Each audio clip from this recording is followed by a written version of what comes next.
மகா மேன்மையும் அருமையுமான வாக்குத்தத்தங்கள் 134.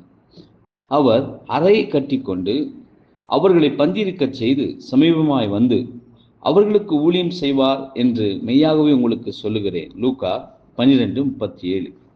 யாரெல்லாம் அறுவடை காலத்தில் இருக்கிறோம் என்று ஒப்புக்கொள்ளுகிறார்களோ, அதாவது 1875 அந்த காலத்தில் தான் இருக்கிறோம் என்று யார் ஒப்புக்கொள்ளுகிறார்களோ அத்தகையவர்கள் அந்த காலகட்டத்தில் அவருடைய ஜனங்களை தாராளமான ஆவிக்குரிய உணவிற்கு முன்பு பந்தியிருக்க செய்வார் என்றும், அவர் அவர்களுக்கு ஊழியராக இருந்து புதியதும் பழையதுமான சத்தியங்களை அவர்களுக்கு கொடுப்பார் என்றும் கர்த்தர் வாக்குத்தத்தம் பண்ணினதை கூட உண்மை என்று ஒப்புக்கொள்ள வேண்டும். யாரெல்லாம் இந்த காரியங்களை உணர்கின்றார்களோ அவர்கள் இந்த வேதாகம பாடங்களை பார்க்கும் பொழுது இந்த வாக்குத்தத்தம் நிறைவேறி உள்ளதை அடையாளம் கண்டு கொள்வார்கள் என்பதே.